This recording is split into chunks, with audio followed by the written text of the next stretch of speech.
Want to make a podcast? Spotify's got a platform that lets you make one super easily, then distribute it everywhere and earn money, all in one place for free. It's called Spotify for Podcasters, and here's how it works. Spotify for Podcasters lets you record and edit podcasts right from your phone or computer, so no matter what your setup is like, you can start creating today.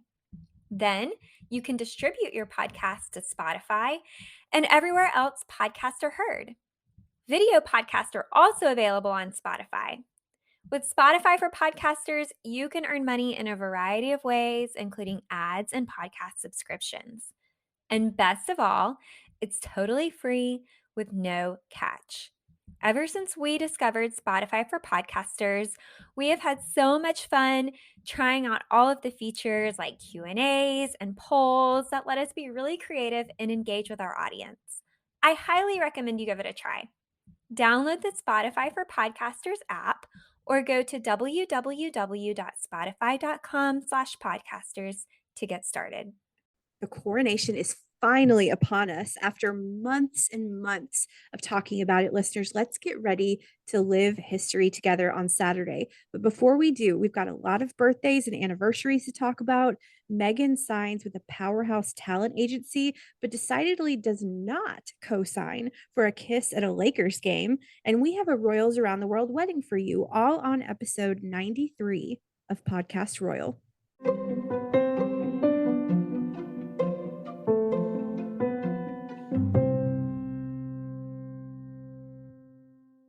Welcome back to Podcast Royal. How's your week going, Rachel? It has been busy with coronation coverage, but I know that you have had a really difficult week, and I want to give you the floor to talk about that. Well, thank you. Yeah, it's been a tough week for me. I had to say goodbye to my sweet little dog a few days ago, and my heart is just broken right now. I don't talk a whole lot about my personal life on the podcast because I know our listeners tune in to hear about the royals, but I have mentioned him on the show before. So listeners who have been here a while probably know he's a really big part of my life. He was just a few months shy of turning 13. He was my best friend in the whole world. He was a beautiful West Highland Terrier. His name was Edison, and he was so sweet and snuggly. And, if I'm being honest, I just really did not want to do a podcast episode this week. Royal reporting doesn't feel like a priority for me today. But I know we've got a big event coming up in a few short days, and I know our listeners want to hear details. So we're here and we're going to talk about what's going on this week. But for listeners, if I don't sound quite as enthusiastic as I normally do, I'm just really missing my sweet little dog who's usually down here at my feet when we record. So anyway, I'm thinking of him and the memories that we have, and we're going to dedicate this episode to my dog, Edison. Well, I've met Edison, and he is such a good boy. And we did not have to do this episode this week. You are a brave warrior. I can't even believe you're here. I know the gravity of this loss, and I am so sorry for your loss. And I know that all of our listeners join me in just thinking of you and praying for you. Pets are family, bottom line. And, we had dinner on Friday night, and then he passed away on Sunday. And it's hard to imagine you without him. So I'm sending you all the love in the world, and just we miss you, Edison, and we love you. And thank you for being here. I don't know how you're here, honestly, but thank you. Well, that's really sweet. Yeah. I mean, listeners know if you're a dog person or you've got a pet in your life, they're super special. They really, really are. And they're just like family. So let's go ahead and get started. I know you've got a fun email to share with us, so I'm going to let you do that first before we jump into the news. Yes. So I do have a listener email to read. I speak for both of us when I say I love getting listener emails. They make my day, especially this one. Susanna wrote into us and said, "Hi, I'm a longtime British royal fan, and I just found your podcast. I Loved the lifestyle segment on royal touches you can add to your own wedding you did a few months ago. I got married in December 2021, and I tried to incorporate as many royal touches as possible. To start, my engagement ring is a smaller version of Kate's, so that was my something blue. For my wedding band, I have a simple gold band. I wore a replica pair of Kate's wedding earrings on the day. I had a sprig of myrtle. There's that myrtle again. We know that that's in all royal bouquets. In my bouquet from a plant of my mom's, I had one of the hymns from Will and Kate's ceremony in mine. I found replicas of the little girls' dress. I mean, she really did this. Susanna did this. I found replicas of the little girls' dresses for my flower girls, but the sash was red since it was close to Christmas. I like that. My dress didn't have sleeves, but it was Duchess satin with lace embroidery. I had the longest size train they make for regular wedding gowns. My veil was fingertip length like Kate's, and I wore my hair half up, half down like she did. I also did my own makeup, which I can't remember if I said Kate did. I think I did, that Kate did her own makeup. After not liking the professional trial run I had done, I had the same traditional vows as they have in their ceremony. I mean, really talk about like taking it all the way. Susanna did that. Our reception venue had a balcony, and I had our photographer take our picture kissing. Love it. For our engagement photos, I did several replicate looks, and I've attached some photos so you can see, and she did attach them. And Susanna, you are absolutely beautiful. Thanks for a fun new pod. The photos are great. So glad you enjoyed that segment. We do need to get lifestyle segments back after the coronation, I do believe. So we just love getting these listener emails and the 5-star reviews and the kind reviews on Apple Podcasts. So keep them coming. And Absolutely. she really did that.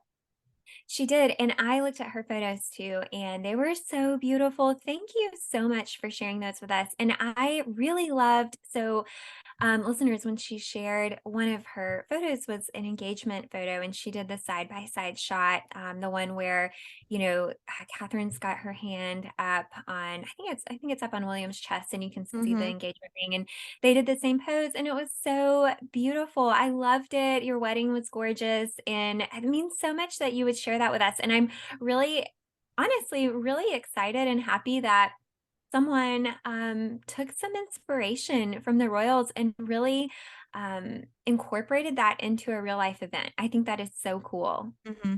Yeah, it was. I like, we love emails like that. I mean, and especially with photographic evidence, it was beautiful. Well, let's go ahead and jump into the royal rundown. We've got quite a lot to talk about. I thought initially when we were putting our notes together, we would have a few updates about the coronation, and it would be a normal short episode. But as I was scrolling our notes before we started, I said, oh my goodness, this may be quite a long episode. So, Mm-hmm.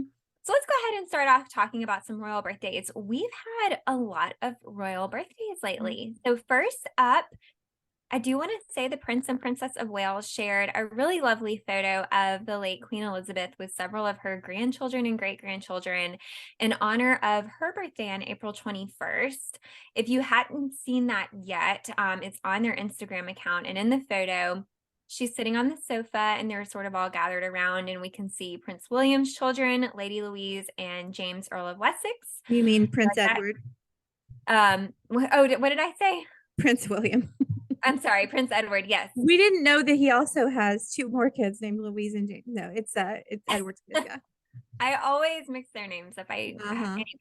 Uh-huh. Uh-huh. So we also see the Wales children, so Prince George, Princess Charlotte, Prince Louis, and then I think that there's also, let's see, Peter Philip's children, Savannah and Isla Phillips, and then I think we see Zara Tyndall's children, Mia, Lena, and Lucas Tyndall, the Mm-hmm. baby. So Mm-hmm. really great photo. And photos like that are so nice to have because they're such a special memory, especially with the late queen and those younger generations. I thought that was really sweet that they shared it. Yeah, me too. This is definitely the season of birthdays, by the way, as we're about to get into more. Um, you're not kidding. So next up, Prince Louis turned 5 on April 23rd, and the Wales shared a really sweet photo of him. Did you catch that joke? Yes, I did. And I'm gonna throw it right back at you. It was so cheesy. So So in the photo, Catherine is pushing Prince Louis in a metal wheelbarrow, and he is seated atop a pile of garden clippings. He's sort of grabbing onto the sides with this big smile on his face, and he's wearing a blue sweater with a little collared shirt folded over the neckline. And you can see Catherine from the side. She's smiling. She's got her hair down. She's in what looks like a white and navy striped sweater. And Rachel, I have to tell you, this photo really makes me long for British weather. So I Mm-hmm. know a lot of people like to complain about the rain in England, but I actually love the rain. But when it's sunny, it's just so nice and mild, especially in the spring and summer, this time of year. We just get this like great, like maybe because we're in Alabama and it's so humid here, you don't Mm-hmm. get that in England. It's just nice, beautiful, crisp weather. And I'm also really loving all these casual outdoor photos we've been getting of the family lately. Have you Yeah. noticed that? Yeah, well, and continuing that through line on to our next set of photos. But I think it's interesting, and I can't remember if we're going to talk about this in a minute, but that Kate was in front of the camera for Louis' birthday photos, which is not the norm. She's usually behind the camera. Yes, and I do have some thoughts on that, but first I want to hop in and talk about Charlotte. So we got some photos for Princess Charlotte's birthday. We had one released on Monday and then one again for Tuesday, which was her actual birthday on May 2nd. The first one was taken by the Princess of Wales, and in this photo, Princess Charlotte is sitting back on this white wicker. I don't know if it's a chair or a sofa. She's got this big open mouth smile, sort of like she's laughing, and she's in this little white clip dot dress with a ruffle collar and this small pastel floral pattern. It's a really cute photo. And then the second one was taken by Millie Pilkington, who also took Prince Louis's birthday photo. So he did both of those. And in that photo, Charlotte is with their Cocker Spaniel, Orla. At least I'm assuming that's who it is. It Yeah, looks that's like Orla. Orla. Mm-hmm. Yeah. Really cute photo. And clearly Charlotte is a dog lover. So, she takes after her great grandmother in that way. Because we know Queen Elizabeth loved her corgis. Mm-hmm. But you did mention how you thought it was different that Kate didn't take the birthday photo of Prince Louis or that second one of Princess Charlotte. So I think a lot of people noticed that.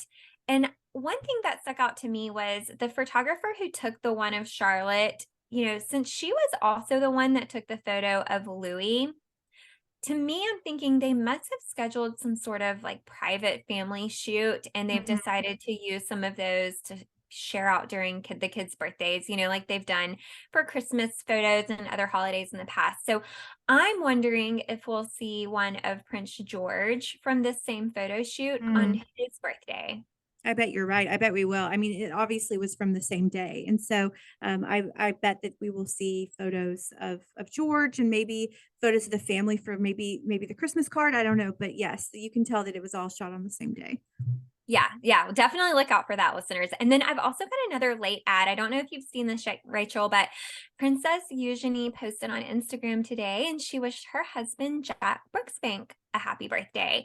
Mm. In her post, she shared 4 photos, and one of them that I stuck out to me was her and Jack and baby August walking together, and August is sitting up on her shoulders and Jack's got his arm around them. It's a really cute little photo. It was taken from behind. But Jack is, I believe, 37 today. So happy birthday to him. Happy birthday to everybody! So many birthdays. It's the season of the birthday and the season of the anniversary. And speaking of birthdays, before we forget, with all of the coronation madness, happy early fourth birthday on Saturday to Prince Archie. Happy birthday. All right, well, let's get into some more royal news. So a few days after we recorded our last episode, the Prince and Princess of Wales visited Birmingham. Unfortunately, though, it was not Birmingham, Alabama. It was Birmingham, England. And this was a really fun engagement. I really enjoyed seeing these photos. So the trip was sort of a city spotlight event, I guess. They chose to visit Birmingham and bring awareness to all the culture in the city and to meet with rising stars in these different creative industries. When they got there, they stopped at a local Indian restaurant called the Indian Streetery. So if you're ever in that area and you want to give that a try, go check it out. But Sure, they the joined. Indian Streetery has not lacked for business ever since this happened. I'm sure they're overwhelmed. Absolutely, yes. When they were back there in the kitchen, Prince William actually picked up the phone and took a call from a customer who was calling about a booking. And I thought it was so funny. He had no experience taking calls for restaurants, obviously, and he What, fooled you the mean he didn't have caller. that job when he was in high school or whatever at Eton? At Eton, he didn't do that. Well, we've got him selling magazines undercover. Now we've got him taking calls at restaurants. They Totally fooled the delivered customer. pizzas. They delivered pizzas too later on in the week. So yeah, he's doing all the things. Absolutely, yes. And then they talked a little bit about, food that they like. So we learned that he likes masala, and Catherine really likes cooking Lebanese food. And then they talked about their beverages as well on this trip. So he said he prefers vodka while she likes tequila. So that was really Mm. interesting. Are you a Mm. tequila person, Rachel? No, I'm not. I'm not really a hard liquor person. I prefer wine and champagne. That's kind of my jam. Me too. I'm right there with you.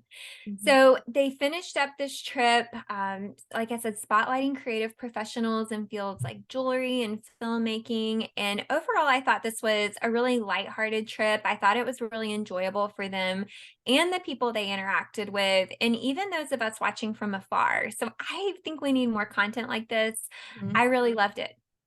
I think we're going to get more content like this because I heard today that they're going to go to a pub before the coronation. So I like it. I think that I really think that one of the key issues going forward with the monarchy is that they're really going to try to appeal to 20 somethings and younger, Gen Z age ish, because I don't really think that that generation.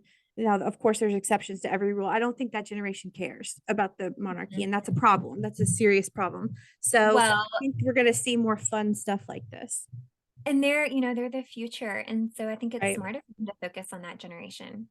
Absolutely. And I think, the 20 somethings are sandwiched between William and Kate and William and Kate's children. So you can't lose that critical, 25-year age gap. So I think we're going to see a lot more things like that, pubs, delivering pizzas, things that relate to that age demographic. And I'm going to jump in between your Wales content because I know you have some more and give an update on the Sussexes. So since our last episode, no way you missed this, listeners. Harry and Meghan stepped out to a Lakers game and they were caught on the kiss cam, which is actually, Jessica, one of my biggest fears in this life. And I'm so serious. I would rather run a marathon than be caught on a kiss cam. That would make me incredibly uncomfortable. Speaking of uncomfortable, Meghan looked about as uncomfortable as I would have been. I'm sure you've seen the video.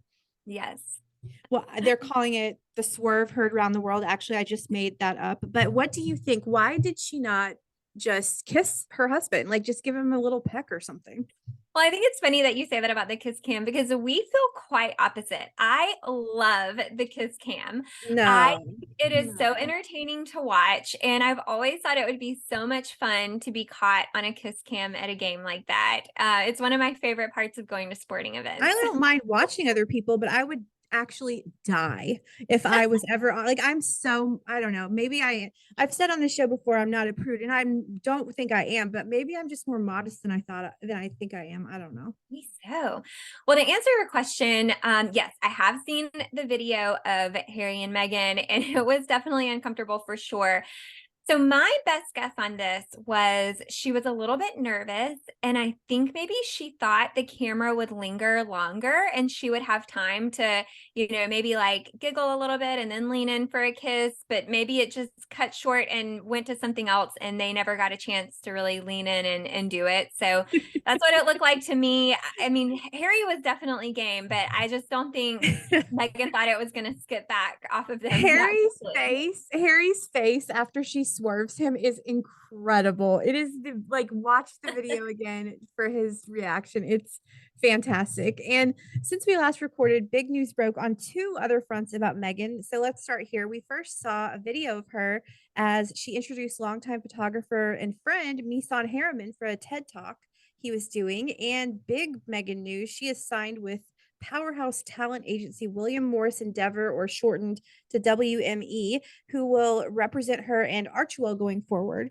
Her lead agent, Ari Emanuel, fun fact you can take to your next dinner party. It actually inspired the lead character in HBO's Entourage, Ari Gold. So there's a fun fact for you. So Meghan is not returning to acting, so says the Variety article that broke the news. And WME clarified that as well. It is going to be more for behind the camera stuff, film and TV production. This deal was months in the making and sets to net Meghan multi-million dollars. So thoughts on this? Yeah, I don't know if I have a lot of thoughts or maybe just more questions. The first thing I noticed was they did just sign Meghan, and you mentioned it was with Archwell, and Harry wasn't mentioned there. So I don't really know what that means. Archwell does seem like maybe like a joint project of theirs, with the exception of her podcast. But it'll be interesting to see kind of where that goes in the future, and where they'll take that. But from what you said and from what I read, you're right. It does sound like even if she's not acting, she's going to be involved in film and television at the production level in some way, maybe. So I don't know what we'll see there. I did see the announcement, and I saw, her name was kind of written out as Meghan, the Duchess of Sussex. And Mhm. I know that that's technically her title, but to me, it sort of makes me wonder, if they're trying to, continue monetizing on their affiliation with that title, which I think is interesting, because, for that to play a prominent part of their brand, given their relationship with the royal family right now and the distance that they've kind of taken between those, the family and their working royal roles, I don't know, kind of interesting that that title was in there in that announcement. I don't disagree with you, but I think maybe she might have to use that title. And let me tell you why, because she doesn't really have a last name. Like, I mean, I guess she could be Meghan Mountbatten Windsor, but that's now that, especially now that the kids are not really using Mountbatten Windsor, and you don't want to just be Meghan, like try to be like Beyonce or Madonna. You know what I mean? Like, so I don't know. I mean, Yeah, that's just my thoughts. I don't know what the I rationale think is. that's a fair point. I think that's a very fair point, and I did think about that. So, and that's why I'm sort of just guessing or asking questions because I don't know. Mm-hmm. So it's also revealed that the king wrote Meghan a letter after the Oprah interview. Meghan responded to that letter, in which she disclosed which member of the royal family spoke about Archie's skin tone, of which, of course, was referenced in that sit down with Oprah. While that person was not publicly named, both the king and Meghan agreed that the comments by that person were not said with malice, but were rather unconscious bias, which is a term that, if you're not aware, I'll actually let Harry explain. He said, quote, once it's been acknowledged or pointed out to you as an individual, otherwise an institution, that you have unconscious bias, you therefore have an opportunity to learn and grow from that. Otherwise, unconscious bias then moves into the category of racism. So thoughts on this? Yeah, I mean, there's been a lot discussed about this in the news this last week, primarily because in the Oprah interview, you remember Meghan's comments were pretty severe. I mean, she made it clear that there were multiple conversations had, and she made some harsh accusations about the family member. And we really didn't see either of them speak up or push back when media made reference to it being racism. So I think a lot of people are raising their eyebrows at Harry and Meghan right now and kind of wondering why it was framed that way. But now, we're also seeing this mention of we really didn't think any harm was intended. So, I don't know. What do you think? Do you think there's a reason for that?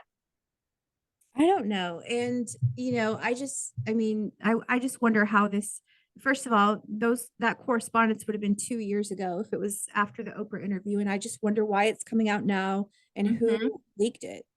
Yeah, I had that same question too. Who was the one that approved that going to the press? I have no clue.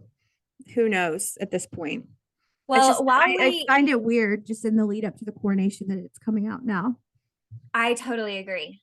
I definitely agree with you. But while we're on Harry and Meghan, I also wanted to mention another story that popped up in the news. And I don't know if you saw this, Rachel, because we haven't discussed this yet, but Princess Eugenie and Princess Beatrice were spotted out with James Blunt and none other than Piers Morgan in I London did see recently. that. That was a little shocking to me, especially since Eugenie is so close to Harry. And Piers Morgan, spoiler alert, is no fan of Meghan's, to say it lightly. Right. So they were spotted at a pub together, and I had the same thought. We've seen Princess Eugenie really appearing to be close with Harry and Meghan. She's visited them in California. She seems to be very supportive of them and their decisions as they left their role as working royals. And to your point, it's no secret that Piers Morgan and Meghan do not get along at all. So I don't know what the answer is to this, Rachel. I thought it was really weird. I'm not sure why they were together or what was going on. I don't know. And I wonder if we'll hear more or if that's I where it'll have be. no idea. I mean, I don't think it was a, I can't imagine that was like, that's a really weird mishmash of people. James Blunt, Piers Morgan, Princess Beatrice, Princess, like, I don't think that they're like, friends, like in the same friend circle. There's got to be a business reason that's tying them together, but I don't know what that is either. So who knows? Mhm. I feel like I say that a lot about the royal family lately. Who the heck knows? But this is a huge pivot from all of that, from unconscious bias and Piers Morgan. I want to talk about a video that has gone viral on TikTok. I thought this was so fascinating. I've watched this video probably at least 20 times. It's of Kate. She's in Denmark on a royal tour. Speaking of things coming up from the past, in February, she's on in Denmark on a royal tour in February of 2022. The one she went on solo. She is at the palace alongside Queen Margrethe and Crown Princess Mary, and the three women are posing for a photo in the palace. So, okay, I don't even know how to explain this. You just have to watch the video. But Kate does this move that has now been dubbed the Princess Shuffle, and it's so subtle and classy that it literally took the world 14 months to notice it. So, what's happening is they're getting ready to pose for this photo. The Queen extends her arm and basically says, "Come closer." And Kate, like, I don't. This looks like something you'd probably learn in like etiquette school or something like that, but it's just the wildest shuffle, the princess shuffle as it's now known. Have you seen this? It has gone viral. Yeah, I did see the video and it made me giggle because it's so kind of a random, odd thing to go Right. viral. Right. I mean, she's just kind of like swishing her heels and like scooching herself over, and it It's looks the like she's trying wildest not to be thing. obvious. Yeah. I Yeah. don't know. Are we It's all going to do the weird. princess shuffle now? Yeah, I don't know. I mean, like, why would I mean, maybe I didn't go to enough etiquette training, but why wouldn't you just like just take the step over? Like, why? Like, it just I don't know. Anyway, it was subtle. I mean, nobody picked up on it for 14 months, but I don't know. I definitely don't even think she picked up on it. I think she was just like, trying to get into the camera Uh shot, huh. Uh was huh. like gonna scooch over without being obvious, and now she's Yeah. probably like, how in the world did this become a thing? Yes. Yes. Yes. I know. Now, and she's probably like that thing. Like, I didn't even like that. Wasn't even probably maybe it wasn't even a conscious thing. I don't know. Well, no, love that story. That was a nice lighthearted thing to throw into this episode. And I've got another thing I want to talk about. So I have mentioned this on the pod before, but listeners know I follow, and I'm sure a lot of our listeners follow All Things Pretty on Instagram. So her name is Laura Ann. She lives in Ireland. She's a big fan of the Princess of Wales, and she's done a really great job sharing spottings of Catherine and other royals around the UK. She will go on walkabouts. She'll pop over to London for big royal events, and she always shares these great videos when she's there. And so, anyway, she's managed to get others on Instagram who follow her and live around the UK to sort of join her in these efforts and share their videos when they catch sightings of royals. And then she'll share them with her followers. And I feel like she's created this small royal media team all of her on her own. Like it's the coolest thing. But last week, someone in her network got this really great video of the Princess of Wales greeting people in the public. So someone commented, we'll talk about the story, but they arrived, someone she was chatting with commented on her engagement ring, which of course is the sapphire surrounded by diamonds that first belonged to Princess Diana. And she talked about it and she said it's the same ring, it's exactly the same size. She also said it was very special and she's honored to be able to wear it. And then she went on to explain that, she never had the opportunity to meet Princess Diana, but she thought she would have been a brilliant grandmother and that they do miss her every day. And it's just, so cool that she shared that information. And she, was able to inherit that ring from her mother-in-law, and she thought that was really special. And Mhm. it's just a really fun story. So I know you saw that story as well because you shared it with Yeah. me and I'd already seen it.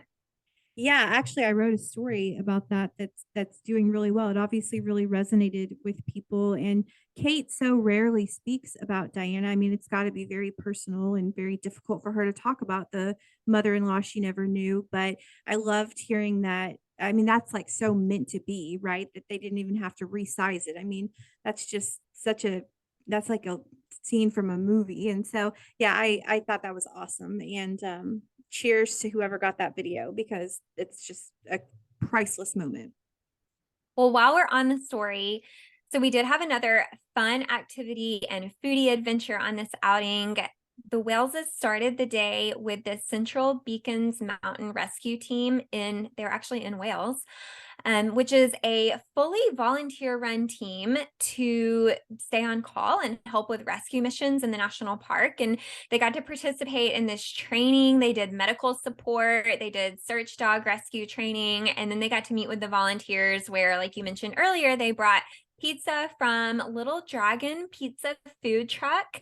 And I read they had margarita pizza, Mm. pepperoni, barbecue chicken, and goat's cheese. So another really cool fun event. I enjoyed seeing them in the outdoors at those training activities. And I have to ask you, Rachel, if you were there at this event and the Waleses brought in all these pizzas, which one would you have picked? At the moment, I haven't had anything to eat all day. It's been crazy with coronation coverage. It's 6:22 as we talk. I would eat all of them, like probably all four of them, like the entire pizzas. But I do love a good margarita pizza. I really do. That's one of my favorites. What about you? I am a big goat's cheese lover. I Mhm. put it on salads, I put it on chicken. I'm a big fan of that. So while I do like a classic pepperoni, I think I'd probably go and try the goat's cheese pizza. I would probably sample all four of them, honestly. Well, I was really happy that they spotlighted this volunteer run rescue Hmm. group like that. I think groups like these are really, really important in communities, and I think that they should be celebrated. So, Hmm. again, another really successful engagement, in my opinion. Yes, absolutely. And we've got so much content about the whales this week. So while we're chatting about them, they also celebrated their 12th wedding anniversary. They shared a photo on their Instagram account, and on the photo, they are on a dirt path in Norfolk. They're wearing sunglasses and they're posing on their bikes. And like we mentioned at the top, it looks to be one of those photos that maybe they took at a shoot sometime last year. They're wearing the same outfits as they have on in their Christmas photo. And it's also what Catherine is wearing in this year's Mother's Day photo, the one with her and the kids climbing in the tree. Hmm. I don't Yep. know if you remember that. So Mhm. they must have had some sort of photo session last year. And that was Again, Matt Porteous, the photographer, Matt Porteous. Hmm. yeah, good call out on that. And so they're sharing these out. And I just thought it was a really sweet engagement photo. It was very relaxed. I thought it was super relatable. I don't know about you, but I'm over here taking notes. Whenever I need some updated family photos, maybe I'll Hmm. rent some bikes and, put on some preppy clothes and go out to a little bike path and take some photos.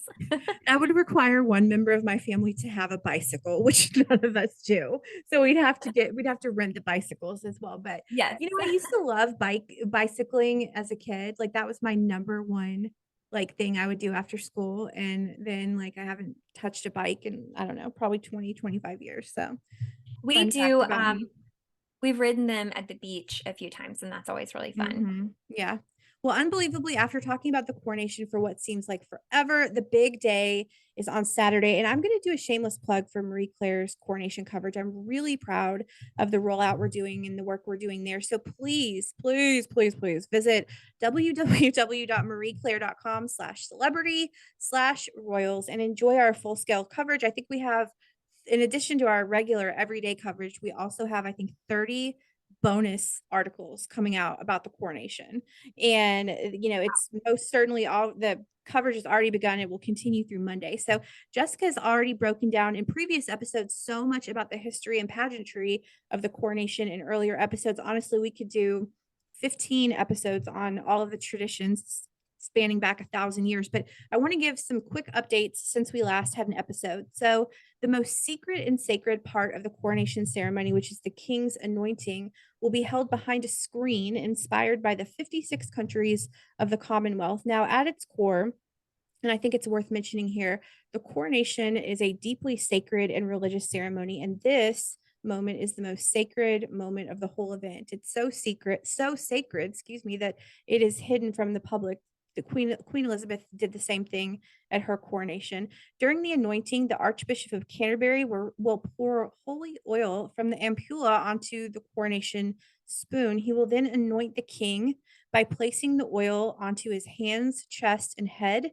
I don't know why this makes me want to get emotional, especially since the king will, like, this does make me want to get emotional. I'm a person of faith. You are as well, Jessica. And when he goes behind the screen, he's going to take his robes off and all the pageantry, and he's going to just be stripped down to a simple white sheath, basically. And it just shows that while he is the king, when he, God, this makes me want to get emotional. When he stands before God, he's just a man. And sorry, golly, it's the only part of the ceremony that's never been seen by guests or televised. As you can imagine, it's incredibly personal. And at Her Late Majesty's coronation, the anointing also took place privately. Then it took place underneath a canopy of gold cloth that was held up by 4 knights of the garter. But this time, it is going to be behind a screen. So people were wondering, is he going to make the anointing public? I think he absolutely made the right call, and it will be private to honor how sacred it is. If you have any thoughts on anything as I go, just jump in, by the way, because I'm going to be just given all the updates and there have been a lot of them in the past 2 weeks. So William's role has been confirmed in the ceremony. He will say the oath, perhaps made most famous by Prince Philip, where he promises to be his father's liege man of life and limb.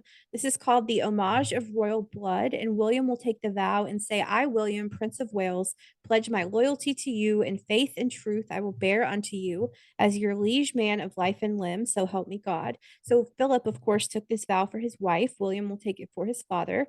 Meanwhile, another future king, George, will be a page of honor, as we've previously reported on. He will actually be the youngest future monarch to ever actively take part in a coronation ceremony. And yes, for those of you that are listening, Charles was at his mother's ceremony. He was 4.5 years old, but he did not participate in the ceremony. He was there, but he wasn't an active part of the ceremony. And William, by the way, will also make a heartfelt speech about his father at the coronation concert on Sunday, May 7th at Windsor Castle. So maybe now is a good time for me to pause and break down the weekend. If you don't know this, which I'm betting you do. Saturday, May 6th at 11 a.m. London time is the coronation ceremony for us here in the US. If you're Eastern time zone, that's 6 a.m. Central Ooh, time zone, which is us. Jessica, that's 5 a.m. Oh, woof. Mountain time. By the way, I was commenting to someone today. I am not a morning person, and I'm definitely not a morning person like ready to go and like work and get stuff done at this hour of the night. We've had the Platinum Jubilee, we've had the funeral, and now the coronation within 11 months. I cannot keep doing this. We need to wow. we need a break, or I need to move to London or something, because this, like, my call time on Saturday is 3:30 in the morning. That is not my genius zone. We'll just say that. Anyway, Mountain Time 4 a.m. in Pacific. You might as well just not go to bed that night, and it's Cinco de Mayo the night before. So stay up drinking and just keep on going. We'll go from one culture to the next, and we'll just roll right on into the coronation at 3 a.m. Pacific time. So after the ceremony is the procession, and then the balcony moment at Buckingham Palace. Sunday is the concert. Lionel Richie, Katy Perry, Andrea Bocelli are performing. Others are performing as well. They've released photos of the stage. It looks magnificent. I can't wait for that. And then Monday is the coronation big lunch, and whew, back to normalcy. So the funeral coverage was, I think, 11 days. The Platinum Jubilee was 4 days. So this is 3. So I know I can do this. I got this. I got this. So it's a 3-day whirlwind, though. So what a time to be a royal reporter, right? I mean, again, as I just said, Platinum Jubilee, funeral, and now the coronation, all within 11 months. So what a time to be doing this work. So I digress. But we have learned that Camilla will wear Queen Elizabeth's coronation robes, and that the chairs of estate that the king and queen will sit on are actually reupholstered from Her Late Majesty's coronation. Princess Anne has been in the news a lot this week. I don't often get to report on Princess Anne, but first of all, she had kind of like a saucy interview on CBC, which is a Canadian broadcast company. I'll talk about that in a second. But before I do that, Princess Anne will take part in the procession following the ceremony. This is one of those things, like there's so much tradition here, and I love that. I love the history and the pageantry and the tradition. She is called the Gold Stick in Waiting, which is a prestigious position that Anne has held since 1998. So there is a gold stick, there is a silver stick, who are placed close to the monarch to protect them from harm. This stuff is so deeply cool to me. So Anne will ride on horseback behind the king and queen's carriage. She will lead 6,000 armed services personnel through the streets of London. Okay, back to the interview. So she did this interview with CBC. She said a lot of things, but probably the thing that's getting the most press is that she said that she did not think the king's idea of a slimmed down monarchy was a good idea. I don't know if you caught that interview or any Yes, clips. I did. And I haven't seen the full interview, but I did see that part and I thought that was really interesting. And it's sort of like kind of takes me back to the sighting of Princess Eugenie and Beatrice with Piers Morgan. Like we need more context, I know. like I know. and doesn't really seem to be one to like step out and rock the boat publicly. So, it makes me wonder, like, Yeah. did Charles know she was gonna say that? Is this, like something he was aware of? Or I don't know. Are we gonna hear more about this? Well, and she also is like, I don't think she really minces words. Like, I think what you see is what you get with her. Like, she's very, she's just like, doesn't cut corners. She just says how she feels. But also, respectfully, obviously, the monarchy. And she was, as that's just but one snippet of the interview. But she also said with Charles, I don't even remember what the question was, but she said, well, what you see is basically what you see is what you get. You've seen this guy at work for like 74 years. He's not going to change. And so, I mean, I want to watch the full interview, but it is, I mean, again, I don't ever really get to write about her. And I just think that she is just one of the coolest members of the family. And obviously, year after year, the most hardworking. So, Prince Andrew, Prince Edward, Duchess Sophie, Princess Beatrice, Princess Eugenie, basically the entire family is going to be at the coronation or are expected to be at least. Sarah Ferguson will not be at the ceremony, but she will be a VIP guest the next day at the concert. And Harry is apparently leaving more or less immediately after the ceremony on a 3 p.m. commercial flight out of London. If any of you are flying 3 p.m. commercial out of London, let us know if one Duke of Sussex is on your flight to California. And God, that cannot possibly be a direct flight, right? God, that's the longest flight ever. I flew 9 hours. No, was it nine? I think it was 9 hours from London to Dallas. That's like only halfway across the country. And I wanted to jump out of the plane. I was the longest flight of all time. But anyway, he is going to attempt to make Saturday, May 6th, the longest day of his life and attend his father's coronation in London and his son's fourth birthday party in Montecito, California, all in one day. Jet lag on another level, but good for him for trying to do it all. And I'm just rolling right down the bullet points of coronation news. So I find this incredibly interesting. There is buzz circulating right now that Kate will opt to not wear a tiara at the coronation, but rather a flower crown. So here's another fun fact from us you can take to your next dinner party. Kate actually wanted to wear a crown of flowers at her wedding in 2011. Her mom, Carol, did that when she married Michael Middleton in 1980. That got nixed for somewhat obvious reasons. Kate ended up using her late Majesty's Cartier halo tiara as her something borrowed. But if you remember, her young bridesmaids wore the flower crowns instead. But now, in a nod to the king's love of nature and the environment and flowers, I am hearing Kate is going to wear a floral headpiece on Saturday, which would honestly kind of shock me. So, do you have any thoughts on this? Yeah, that would be really shocking and very different. I kind of hope we see tiaras. I don't think we're going um, to. I don't think this it's going is, to happen. if there's ever a time to dust off the tiara, I feel like it's the coronation. Mhm. And I can't imagine that Catherine would be in a flower crown and everybody else would be in a tiara. I feel like they've all kind of got a match, right? Like Yeah. there's got to Yeah. be, and if she does flowers in her hair, then surely everyone else will either do nothing or they'll also have some sort of Mm-hmm.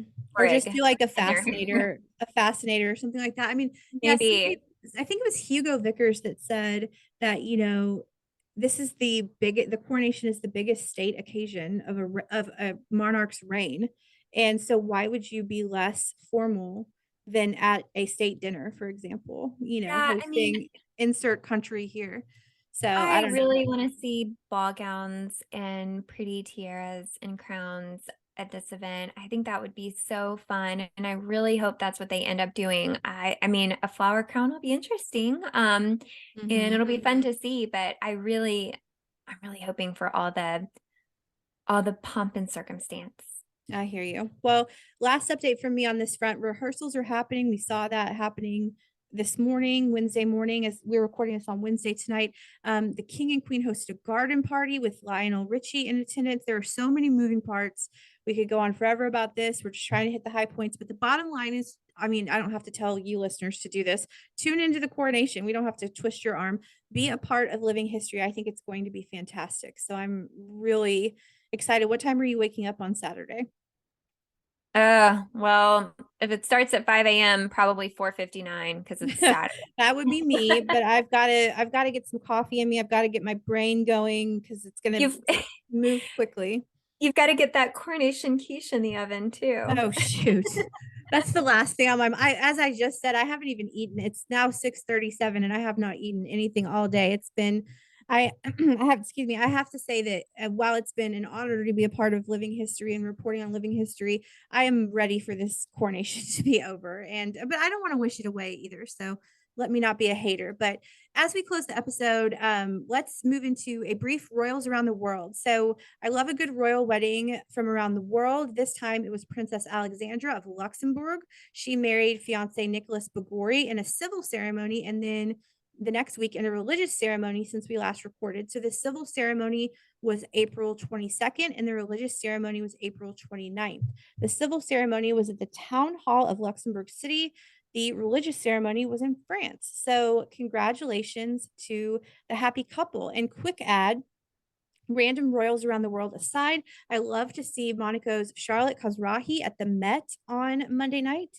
Charlotte is Princess Grace's daughter and Princess Caroline's daughter. So some royals around the world represented at the Met, which is basically like the Oscars of fashion. So love it.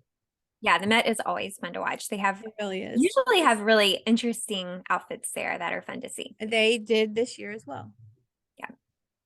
Well, Well, anything else for the good of the order? That was a lot. You're right.